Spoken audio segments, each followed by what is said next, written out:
everyone, welcome back to my channel. I am Kimberly and this is From the Heart with the KDB. Now this week we will be talking about childhood depression.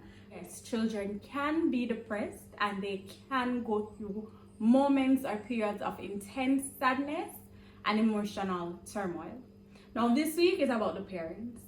So my message this week is for you. So stay tuned as we dive in.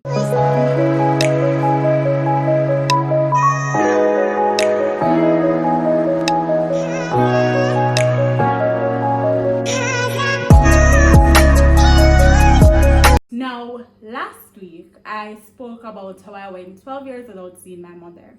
And as I said that the upcoming videos will be different aspects of what I felt, what I went through, and what I learned during those 12-year period. Now, the first thing that I experienced or dealt with was intense sadness. And when I say intense, I mean intense sadness. This is not an exaggeration. I was in a constant state of sadness immediately after my parents migrated. I remember in that first 6-month period, I used to cry myself to sleep every night. So it's as if I used to wait until everybody else went to bed and I would be just up and I would just be crying my eyes out, trying to be as silent as possible. But I was just so sad.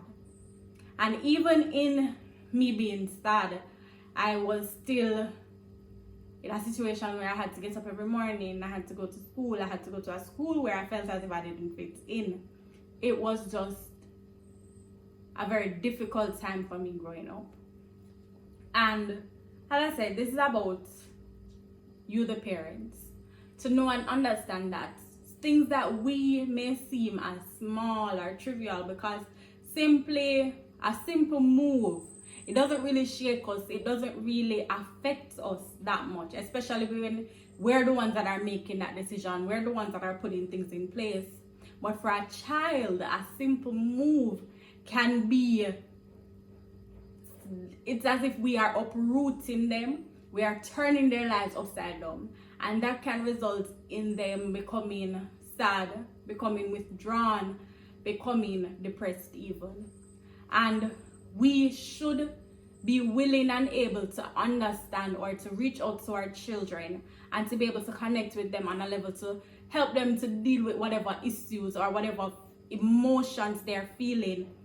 And we should not shut it off or think that they're just children, they'll get over it, it's just a phase, because it is not a phase. Just as how our emotions as adults are valid, or the emotions of our children are also valid. Now, I'm not sure if you have watched this, but there is a Pixar movie called Inside Out.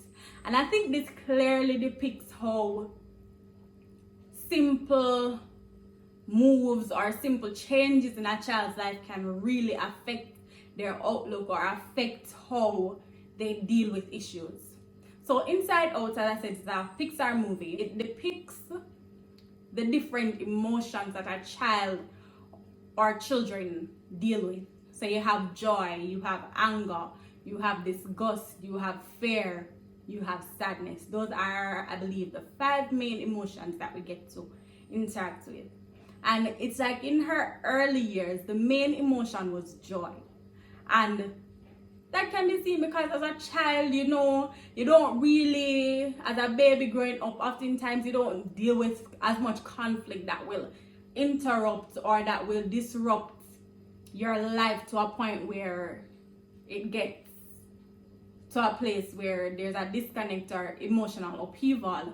You will have bouts of sadness where you may not get what you want, or anger with temper tantrums. And if you are the child of a toddler, well, not so much a toddler now, like growing up to be a little big woman, like myself, you will experience bouts of anger, frustration, fear even, right? But for majority of this child's life, the character's name was Riley, it was all about joy. Then right around the time when she was a preteen, I think she was either 8 or 9, her parents moved. And you saw where a lot of the old emotions that was filled with joy and colored with happiness, you saw now where a lot of it was now being affected by the emotion sadness. In the sense that our emotion would be recalled, and in her mind, you see sadness taking up the emotion, and once she take up the little orb that contained the different emotions, you see it turn blue. Meaning that while these were joyous emotions before, they're now colored with sadness. That's when we play hockey forward, and my dad's a coach. Pretty much everyone in my family skates. It's kind of a family tradition. We go out on the lake almost every weekend. Or we did till I moved away. Hey, what gives? What? Hey, Sadness, you touched a memory? We talked about this. Oh, yeah, I know. Because it was a joyous occasion when it happened, but now she's missing her friends. She's missing being in that environment. She's missing interacting with those people. So it is now being colored with sadness. Everything's different now. Since we moved. Now, throughout that movie, one thing that was present was that the emotion joy, she was all about protecting Riley's core memories, protecting the things that were joyous to her. She didn't want sadness to touch any of the memories, to change them, because once sadness touched her memory, it immediately became contaminated then with sadness. And because of that, Riley wasn't able to face up to her true emotions. She wasn't able to confront her sadness and how moving, while it seemed so small of a task, it was so much more because she missed her friends, she missed the environment, and now her memories were now brought about some amount of sadness. Should always be willing to reach out to our children, talk to them. Don't leave them out of important decisions. Not saying that you should base your decisions off your child, but if it is that you're planning a move, you're planning a trip, don't think it's insignificant or unimportant to draw your child aside and say, hey, you know, mommy and daddy, we're thinking that it's time for us to move. Adequately prepare them for what lies ahead. This will help them greatly in how they react, how they interpret, or how they internalize things, or rather, it will help them to even express to you that, okay, I'm not so sure if I'm ready for this move, I'm not so sure if I want to move. And then you can then anticipate whatever emotions or whatever situations may arise to help them throughout the journey. Children's voices are valid. Not because they're a child, not because my daughter is 4 years old means that I shouldn't listen to what she has to say. She has a voice, she has a personality all her own, she can think for herself.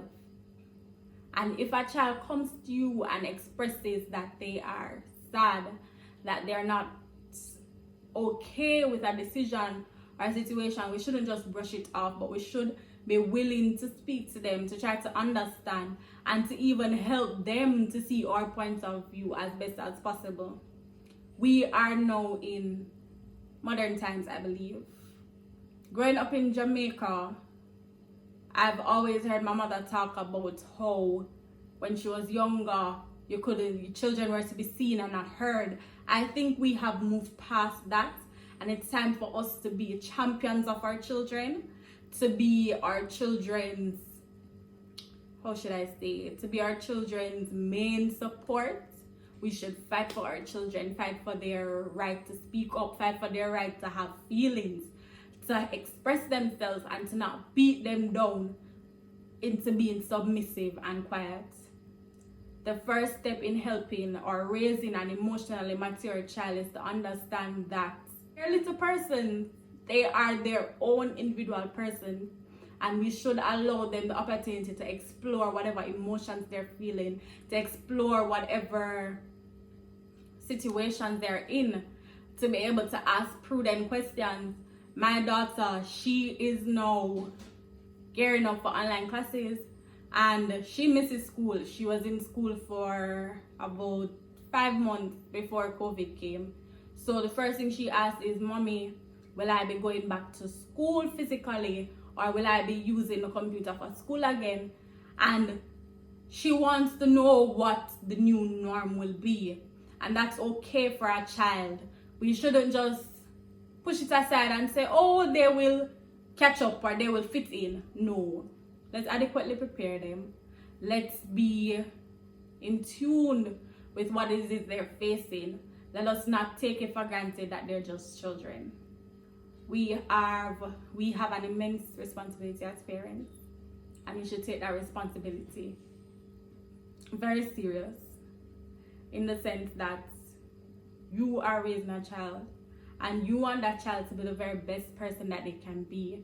And not only that, you want them to be a valuable addition to society. So in order to do that, we need to raise emotionally mature children. It's not okay to just be intelligent. It's not okay to just be athletic. It's not okay to just be ambidextrous. They also need to be emotionally mature to be able to deal with whatever life throws at them, to be able to fit into a work environment where you encounter different types of people, different emotions, different influences, people from different backgrounds every day. So, as I wrap up, just letting you know, childhood depression is real. Children can go through depression. Children can face intense bouts of sadness, and that is as a result of things that we may see as trivial. It can happen to just a simple move can cause that, or it can be as a result of intense trauma, whether physically, sexually, or emotionally. We should not discredit the way a child feels, and we should pay attention to our children's reactions. They stem from somewhere. A child does not move from being happy-go-lucky today to being sad and withdrawn tomorrow without there being a catalyst, without there being a reason. Don't overlook the simple changes in your child's behavior. You may just very well be saving your child or saving a child from a terrible situation or from a lifelong of emotional trauma or emotional immaturity.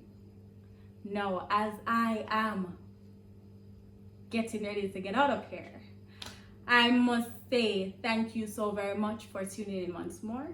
Love and appreciate you. Don't forget to like, comment, and subscribe.